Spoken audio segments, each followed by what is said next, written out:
સૌથી પહેલા તો આપણે જે અત્યારે એપ્લિકેશન જે વાપરીએ છીએ, બરોબર છે, તો એ એપ્લિકેશનમાં આપણે ફર્સ્ટ સ્ટેપ આખું ક્લિયર થઈ જાય છે. First mock drill, demo, inspection form બધું. પણ જે સેકન્ડ વિઝિટ છે અને થર્ડ વિઝિટ, એના પછી ફોર્થ વિઝિટ, તો આપણને પ્રોબ્લેમ શું થતો હશે કે આપણે માનો કે કોઈ બી એનઓસી કરીએ તો એના પછી આપણે ડેટ રિમાઇન્ડર કરવી પડે કે ભાઈ આ તારીખે આની એનઓસી આવે છે, આ તારીખે આની એનઓસી આવે છે. તો આ બધું આપણે મેન્યુઅલી યાદ રાખવું પડે. બીજી વસ્તુ કે એ બધો જે ડેટા છે એ ડેટાને આપણે હાથથી ફિલઅપ કરવો પડે. દરેકે દરેક ફોર્મ, દરેકે દરેક ફોટા, એ બધું આપણે પેનડ્રાઈવમાં એ રીતે બધી રીતે સ્ટોર રાખવો પડતો હોય છે. બરોબર. તો હવે એના માટે છે ને આપણે બહુ જ સિમ્પલ અને એકદમ વ્યવસ્થિત એફિશિયન્ટ વસ્તુ બનાવી છે. બરોબર.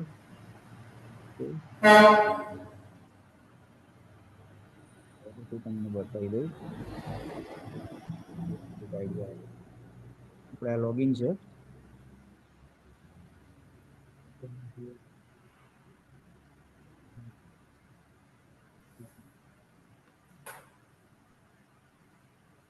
જીરો રાખો ને. ઓકે.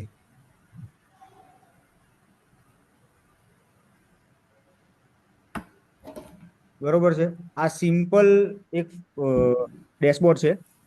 તો આની અંદર સૌથી પહેલા તો આપણે જોઈ લઈએ કે આપણે સૌથી પહેલા સાઇટ જે આપણી જેટલી બી એનઓસીઓ છે એ બધી જ એનઓસીઓને આપણે બાયફર્ગેટ કરેલી છે.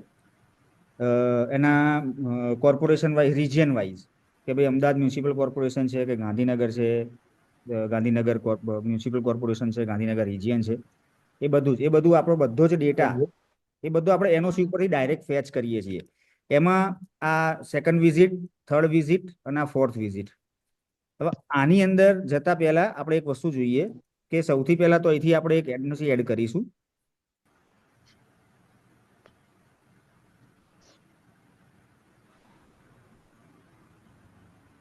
આ એનઓસી ખાલી આપણે જસ્ટ અપલોડ જ કરવાની છે. તમે જેવી એનઓસી અપલોડ કરશો એટલે એ એનઓસી એની જાતે ટોટલ ડેટા એનાલાઇઝ કરશે. NOC upload successful. એ જાતે ડેટા અપલોડ કરશે, મતલબ બધો જ ડેટા જાતે ફેચ કરશે અને એ આપણને બધો જ ડેટા ભરીને આપી દેશે. એનો સર્ટિફિકેટ નંબર, એનું નામ, category, region, application number, applicant નામ, એફએસઓનું નામ, એફએસઓ નંબર સુધી, એક્સપાયરી ડેટ તમારી જે હોય એ પ્રમાણે બધું જ. બરોબર છે. એના પછી નીચે આપણે આ સેક્શન પાડેલા છે અલગ અલગ. હવે આની અંદર સૌથી બેસ્ટ પાર્ટ શું છે કે જેવી આપણે એનઓસી અપલોડ કરીએ છીએ ને એવી તરત જ, માનો કે તમારી અત્યારે ફર્સ્ટ વિઝિટ થઈ ગઈ છે પણ સેકન્ડ વિઝિટ હજી આવી નથી, તો એ જ્યારે આવશે ને એના 7 દિવસ પહેલા અહીંયા એ જ એનઓસી ઇનબોક્સમાં આવશે. ઓકે. એ ઇનબોક્સમાં એનઓસી આવે એટલે આપણે અહીંથી જે પ્રમાણે પોર્ટલમાં કરીએ છીએ સેમ એઝ એ રીતે અક્સેપ્ટ કરીએ એટલે એ જ એનઓસી આપણી જતી રહેશે પેન્ડિંગમાં. પેન્ડિંગમાં જઈને જોઈશું તો આપણા આ એનઓસી આવી ગઈ છે. આ વિઝિટ ફોર્મ છે આપણું.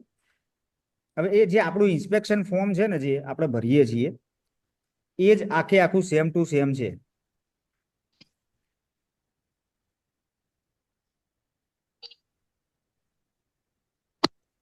બરોબર.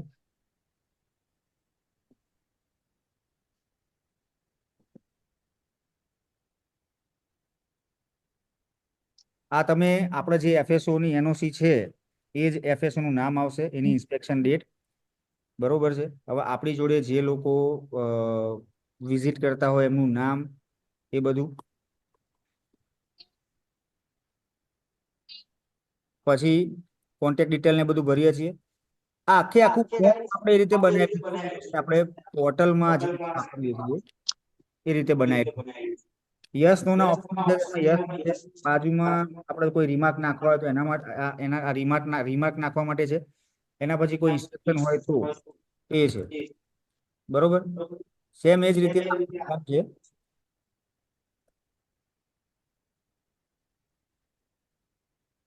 તમે અહીંયા પણ ફાઇલ અપલોડ કરી શકીએ છીએ ફોટા રૂપે કે ભાઈ આપણે કોઈ એક્સ્ટ્રા ફોટા પાડ્યા હોય તો ફોટા અપલોડ કરી શકીએ છીએ. આ બંને વસ્તુ પીસી માંથી બી થશે અને ફોનમાં પણ થશે. Same to same. તમે ડાયરેક્ટ ડેટા પણ અપલોડ કરી શકશો આના અંદર.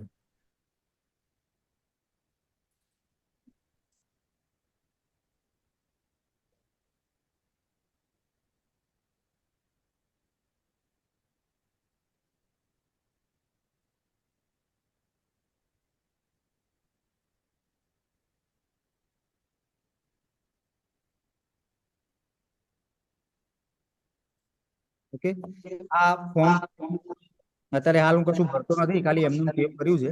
આ સેવ કરી લઉં છું એટલે આપણો મોકડ્રીલ નું સેક્શન ચાલુ થઈ જાય છે.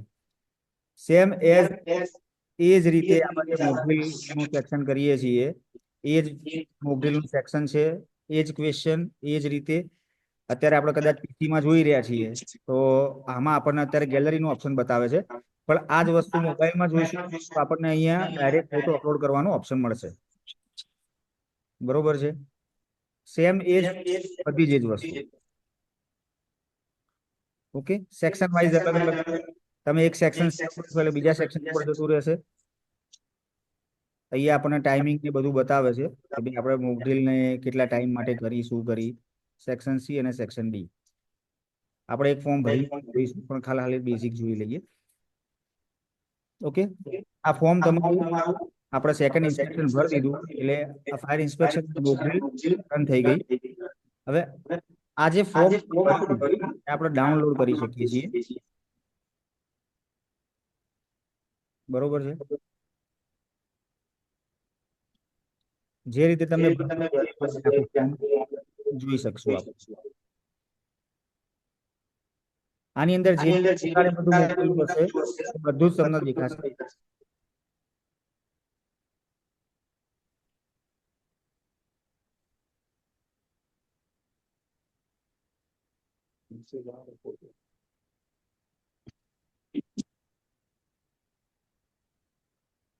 અરે આ મ્યુટ કરો.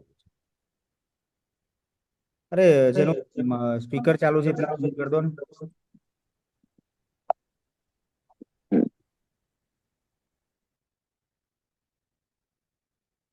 ઓકે, આપણે આ ફોટો અપલોડ કર્યો તો આ ફોટો બી આવી ગયો.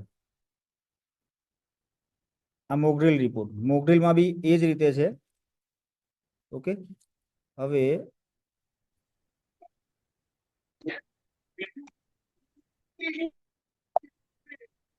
આ થઈ ગઈ તમારી એક એનઓસી. બરોબર છે, હવે તમે મોકડ્રીલ જેવું ઓકે કર્યું એટલે એ જતું રહ્યું આઉટબોક્સમાં. તમને જોવા મળશે કે ભાઈ આ આઉટબોક્સમાં જતું રહ્યું છે. હવે માનો કે આપણને ડેટા માંગ્યો છે આપણી જોડે કે ભાઈ મને તમે જેટલી બી એનઓસીઓ કરી છે ગમે તે જે તે રિજિયનની કે મ્યુનિસિપલ કોર્પોરેશનની કે વોટ એવર, બરોબર છે, તો તમે અહીંથી એનો ડેટા તમે કોપી કરી શકશો. જેમ કે અત્યારે હાલ આપણે એક મેં ભરેલી છે એમનેમ રેન્ડમ, અને હાલ આપણે પ્રકાશ હાયર સેકન્ડરીની કરી. આ બંને મેં સિલેક્ટ કરી અને હું રેકોર્ડ ડાઉનલોડ કરીશ ને, બરોબર,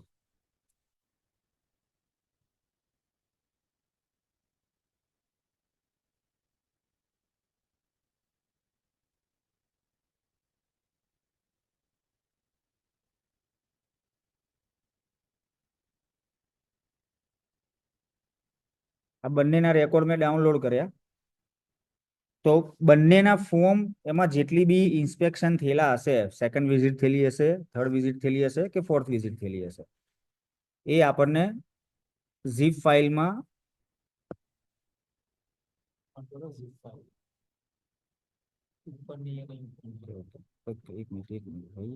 ઓકે, આ બંને આપણી જોડે આવી ગઈ છે.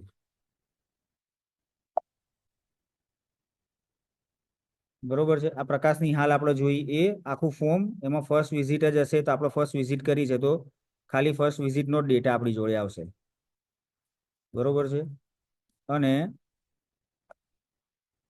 આ શિવમનું છે તો એમાં ફર્સ્ટ વિઝિટ કરેલી છે તો એમાં ફર્સ્ટ વિઝિટનો ડેટા આવશે. જે તમે જે બી ફિલ કરેલું હશે જે પ્રમાણેનું એ પ્રમાણેનું આ ફોર્મ આપણને વિધિન અ સિંગલ ક્લિક મળી જશે.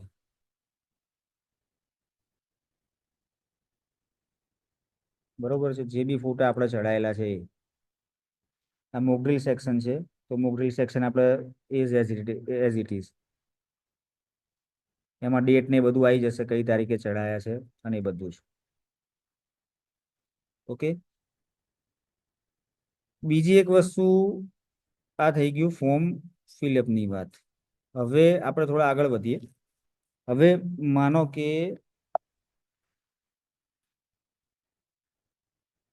આપણે આ શિવમનું ડેટા ભર્યો, બરોબર છે, કાં તો પ્રકાશનો જ લઈ લઈએ છે, ચલો ને, પ્રકાશ હાયર સેકન્ડરીનો ડેટા આપણે ભર્યો છે, બરોબર. હવે મારે થર્ડ ઇન્સ્પેક્શન અને થર્ડ મોકડ્રીલ કરવાની છે, જે સપોઝ આ થર્ડ ઇન્સ્પેક્શન થર્ડ વિઝિટમાં આવી ગઈ છે, બરોબર છે, પ્રકાશ હાયર સેકન્ડરી, એને મેં એક્સેપ્ટ કરી, એને પેન્ડિંગમાં ગઈ. હવે આ વિઝિટ ફોર્મ આપણે કર્યું. હવે આની અંદર આપણે જનરલી શું કરતા હોઈએ છીએ કે આપણે બીજી વખત જઈએ તો આપણે બધો ડેટા બીજી વખત નાખવાનો, બીજી વખત ફિલ કરવાનો, બરોબર છે. તો અહીંયાથી તમે આપણે જે સેકન્ડ ઇન્સ્પેક્શન ફિલ કર્યું હતું એને સિલેક્ટ કરો, એટલે એ આખો ડેટા કોપી થઈ ગયો આમાં સિંગલ ક્લિકમાં. એટલે તમારે બીજી વખત ડેટા કશો ભરવાનો થશે નહીં. એક મિનિટ, આપણે પેલું ફોર્મ લઈ લઈએ. હા, શિવમનું લઈ લઈએ. એનું ફોર્મ, શિવમનું ફોર્મ ભરેલું છે એટલે આપણે શિવમનું લઈ લઈએ, થોડું વધારે. ઓકે, આ શિવમની થર્ડ ઇન્સ્પેક્શન છે, બરોબર છે, આપણે આ ચાલુ કરી. અત્યારે હાલ તમે જોશો તો બધો જ ડેટા બ્લેન્ક છે, બરોબર. ઓકે, પણ આ ડેટા જ્યારે મારે ફિલ કરવો હોય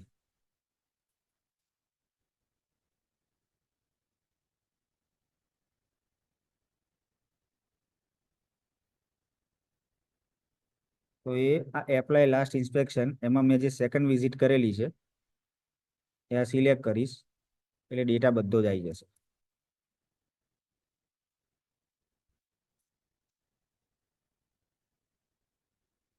જે ડેટા ભર્યો હતો આપણે બધો જ ડેટા આવી જશે, બરોબર છે, ફોટાને. હવે માનો કે તમે સેકન્ડ વિઝિટમાં જાઓ છો તો જે ઇન્સ્પેક્શન ફોર્મ હશે ને એમાં જે ક્વેશ્ચનો છે ને એ બધા મોસ્ટ પ્રોબેબલી વધારે પડતો કોઈ ચેન્જીસ નહીં હોય, કેમ કે એ તમે આપણે જે જૂના ફર્સ્ટ ઇન્સ્પેક્શનમાં જે ફોર્મ ભરેલું હોય છે એમાં ડેટા આપેલો હોય છે, તો એઝ ઇટ ઇઝ હોય છે. જેમ કે રોડ રસ્તાનું માર્જિનની જગ્યા ગણો, કે બીજી બધી જે લાઈફ સેફટી અને ફાયર પ્રિવેન્શન માટેની જે સર્વિસો છે, બરોબર છે, વેન્ટિલેશન છે કે સિસ્ટમ નાખેલી છે, કે બધું જ એઝ ઇટ ઇઝ રહેવાનું છે, એમાં કોઈ ચેન્જીસ નથી આવવાનો. અગર એમાં કોઈ ચેન્જીસ છે તો એ આપણે આની અંદરથી એડિટ કરી શકીએ છીએ, કોઈ બી જગ્યાએ તમે એને સુધારો ખાલી કરી દો, બરોબર છે. એટલે તમારું એ કામ ઈઝી થઈ જાય. તમે ફોટા બીજા પાડેલા છે તો એ અપલોડ કરી શકો છો અહીંથી. આ ફોટો તમે કોઈ બી બીજા ફોટા પાડેલા છો તો ફોનમાંથી બી તમે અપલોડ કરી શકો છો, બરોબર છે. એને સેવ કરો, same as it is mock drill સેક્શનમાં પણ ડેટા તમે સેમ ભરી શકો છો. એ ડ્રીલમાંથી પણ આ વસ્તુ તમે એપ્લાય કરી શકો છો, બરોબર છે. એમાંથી જે ચેન્જીસ હોય એ તમે કરી શકો છો, બાકીનું એઝ ઇટ ઇઝ રાખી શકો છો. જેમ કે તમારો ફાયર પ્લાન હશે, એસ્કેપ એસેમ્બલી પોઈન્ટ, હા તે બધું એ તો એઝ ઇટ ઇઝ રહેવાનું છે, એમાં તો કોઈ ચેન્જીસ નથી આવવાનું. ઓકે, બીજી વસ્તુ આની એ છે કે जी उपેક્ષા ચાલે ભાઈ ચાલુ કીધા રોટી મહેશભાઈ મ્યુટ કરજો ને પ્લીઝ.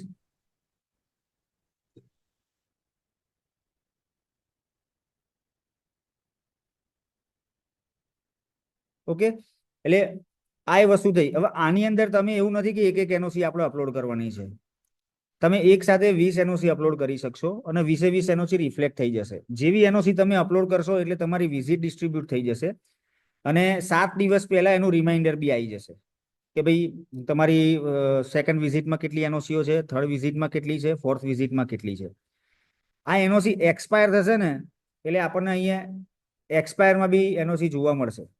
તમારી એનઓસી એક્સપાયર થશે એટલે એક્સપાયરમાં બી આવશે. બરોબર છે. એક જ મિનિટ આપણે એક એનઓસી અપલોડ કરી લઈએ. એ બી જોવા મળશે.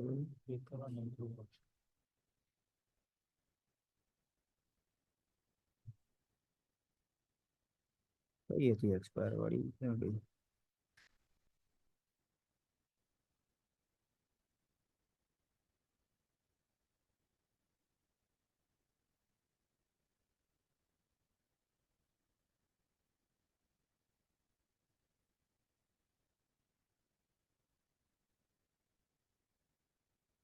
ઓકે.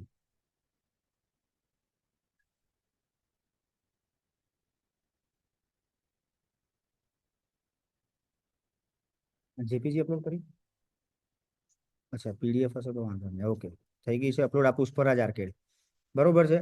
આ એક્સપાયર એનઓસી છે. એ સીધી એક્સપાયરમાં તમારે આવી જશે. એટલે જેટલી બી એનઓસી એક્સપાયર હશે તમારી એક્સપાયર લિસ્ટમાં બી આવશે. એટલે એના કારણે શું છે કે તમે ફરીથી બી ક્લાયન્ટને રિમાઇન્ડર કરાવી શકશો કે ભાઈ આ તમારી એનઓસી એક્સપાયર થઈ ગઈ છે, તેને રિન્યુ કરાવો.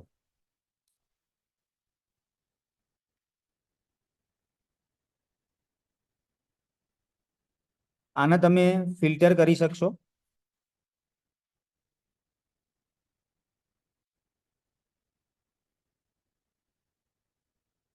Region wise